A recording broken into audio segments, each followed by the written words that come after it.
Have you ever wondered why some people have that inexplicable magnetism? That ability to walk into a room and capture everything without saying a single word? Today we're going to explore one of the most fascinating and powerful aspects of human psychology: body language. And not just any perspective, but the principles of the great Carl Jung, one of the most revolutionary thinkers in modern psychology. If this is your first time hearing me, welcome to this space where we explore the depths of the human mind to transform our reality. And if you're already part of this community, thank you for returning. This video may forever change the way you relate to others. Jung understood something fundamental. Our body speaks a language that goes far beyond words. It's the language of the collective unconscious, manifesting in every gesture, in every glance, in the way we move. And mastering this language will not only allow you to better understand others, but will also give you powerful tools to express your authentic self in the world. Imagine being able to detect when someone is interested in you, even when their words say otherwise. Imagine having the ability to project confidence, even in situations where you previously felt insecure. This isn't manipulation, it's authentic connection with that primitive and true part of our being that Jung studied throughout his life. Before getting into the 11 tricks I promised, it's important to understand that for Jung, the unconscious isn't just a repository of repressed memories as Freud thought. Jung saw the unconscious as a creative force, full of ancestral wisdom, constantly communicating with us through symbols, dreams, and yes, also through our body language. First trick, the gaze of the soul. Jung believed that the eyes are truly the windows to the soul, not as a poetic metaphor, but as a psychological reality. When you maintain eye contact for approximately 7 seconds, neither more, which could be interpreted as aggression, nor less, which could seem like disinterest, you're allowing your unconscious to speak directly to the unconscious of the other person. It's in that silent exchange where true connection occurs. Try it the next time you have an important conversation. Maintain that eye contact long enough to feel that connection, but not so long as to create discomfort. You'll notice how the quality of the interaction completely changes. Second trick, the power of emotional mirroring. Jung was one of the first to observe what we now know as mirror neurons. When we subtly reflect someone's gestures, leaning when they lean, smiling when they smile, we're activating an ancestral part of the brain that interprets that synchrony as safety and connection. But be careful, this must be done with subtlety and authenticity. It's not about imitating like a mime, but about tuning into the other's energy. Jung would say, you're allowing your shadow, that hidden part of you, to recognize and connect with the shadow of the other. It's powerful because it operates at an unconscious level. Third trick, the posture of the inner warrior. Jung spoke of the warrior archetype present in all cultures. This archetype represents strength, determination, and protection. When you adopt an open posture, shoulders back, spine straight, face elevated, you not only feel more secure, but you're activating that ancestral archetype in your psyche. The fascinating thing is that you don't need to feel brave to adopt this posture. In fact, Jung would suggest the opposite. Adopt the posture first, and feelings of security will follow. This isn't pretending, it's invoking a real part of your being that you may have ignored. Fourth trick, the open palm as a symbol of truth. In almost all cultures that Jung studied, showing the palms of your hands is a universal gesture of honesty and openness. When you speak with visible palms, you're sending a powerful message at an unconscious level. I have nothing to hide.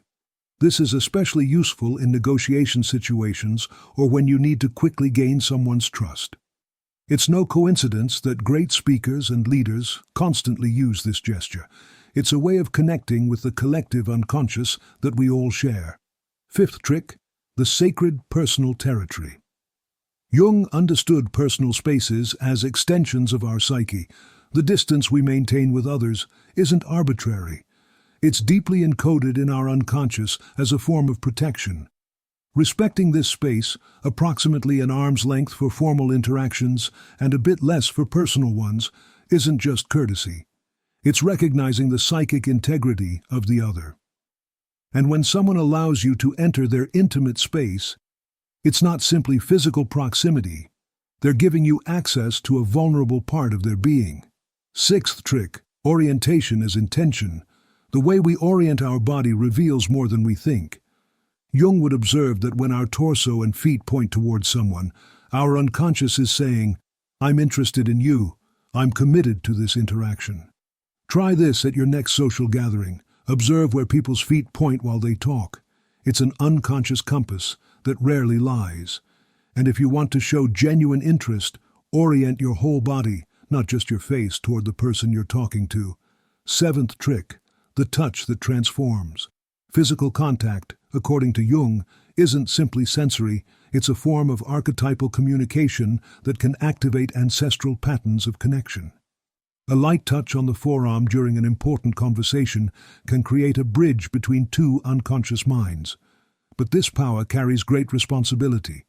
Touch must be respectful, appropriate to the context, and above all conscious. It's not about touching for the sake of touching, but about recognizing the profound meaning of this primitive act of communication. Eighth trick, the smile that comes from the soul. Jung would clearly distinguish between a social smile, the one we use out of courtesy, and a Duchenne smile, the one that involves the muscles around the eyes and reflects an authentic emotion. Our unconscious is expert at detecting the difference. When you smile with your whole being, you're not simply moving facial muscles. You're allowing your inner light to manifest. And this is contagious at an unconscious level. An authentic smile can activate archetypes of warmth and openness, both in you and in those around you. Ninth trick, the voice as an instrument of the unconscious. Although strictly not body language, Jung would consider the tone and rhythm of the voice as extensions of our corporality. The voice that emerges from the center of the body, what some traditions call hara, or vital center, resonates with an authority that goes beyond words. Practicing deep breathing before speaking not only calms the nerves, it connects your voice with that vital center where, according to Jung, our connection to the collective unconscious resides. A centered voice has the power to activate archetypes of wisdom and authenticity in those who listen. 10th trick, conscious silence. In an era of constant noise, Jung would greatly value the psychological power of intentional silence. When you pause before responding, you're not just gaining time to think. You're creating a sacred space where the unconscious can emerge. This type of silence, comfortable, centered, present, communicates more than 1,000 words. It says, "I'm here completely. I'm listening not just with my ears, but with my whole being." It's a form of presence that we rarely experience in the modern world, and that has a profound impact when we encounter it. 11th trick, and perhaps the most powerful, congruence as a manifestation of individuation. For Jung, individuation, the process of becoming who we truly are, manifests in the alignment between what we feel, think, say, and do. When there's congruence between these elements, our body language acquires a coherence that others can feel, though they may not always be able to explain it. This congruence cannot be faked in the long term. It emerges naturally when we are on the path of knowing and accepting ourselves completely, including our shadows. That's why people who have done this inner work often have an inexplicable magnetic presence. Now, how can we integrate these tricks into our daily lives? Jung would tell us that the first step is conscious observation. Begin by noticing your own body language. What does your posture tell you about your emotional state? What do your gestures reveal about the parts of you that you may be repressing? Then, extend that observation to others, not as a tool for cold analysis, but as a form of deeper connection. Remember that for Jung, the goal was never to manipulate, but to understand. And understanding always begins with oneself. These 11 tricks aren't techniques to impress. They're doors to a more authentic and profound form of human communication. They're invitations to reconnect with that ancestral wisdom that we all carry within.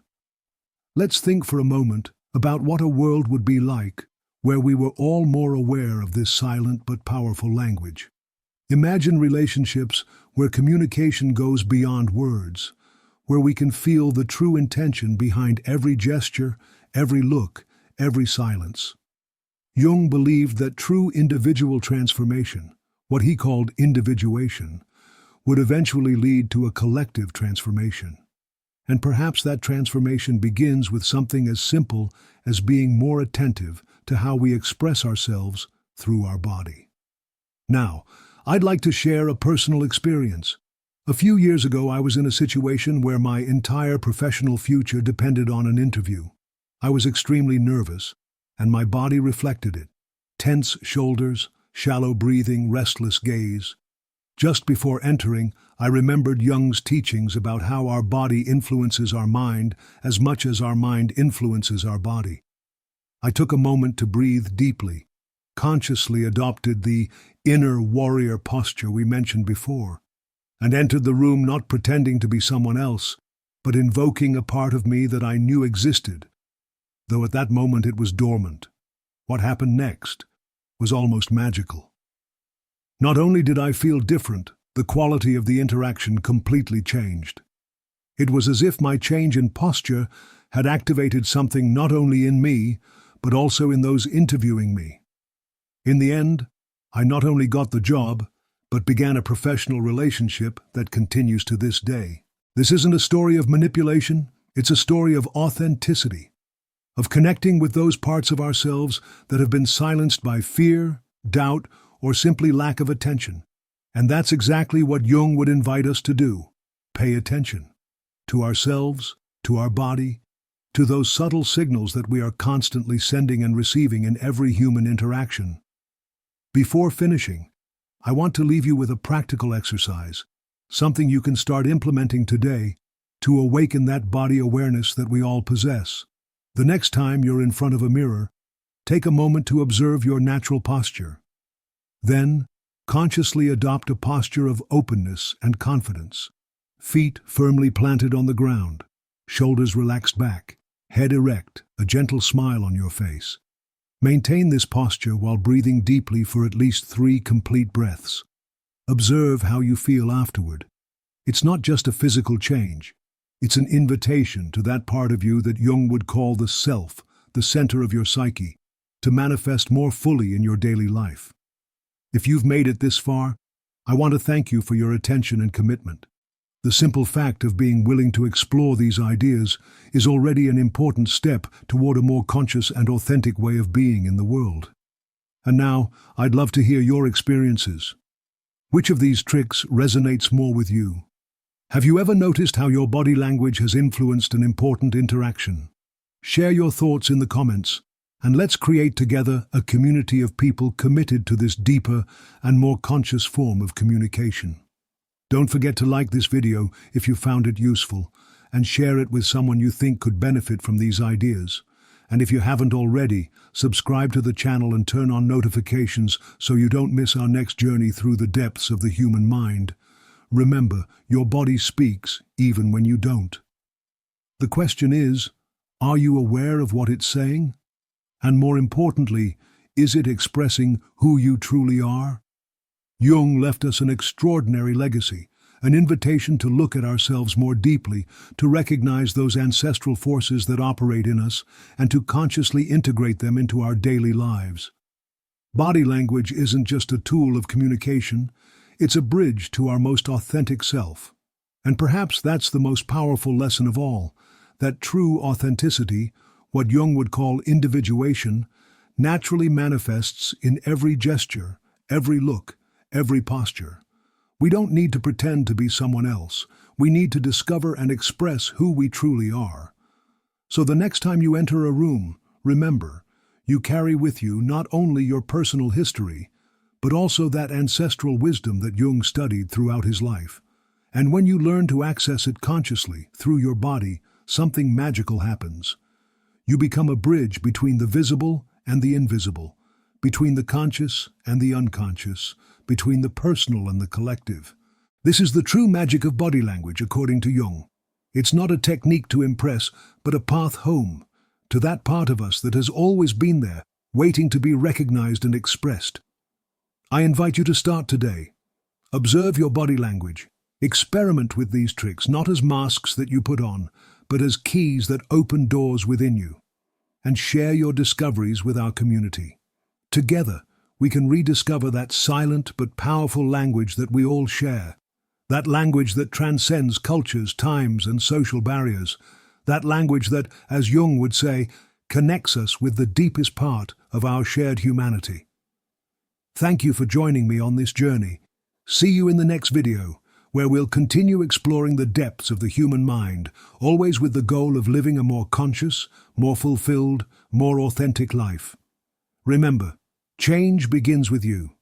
And sometimes, it begins with something as simple as the way you stand, the way you look, the way you inhabit your body in this precise moment. Until next time, and don't forget, your body is wise. It's constantly speaking.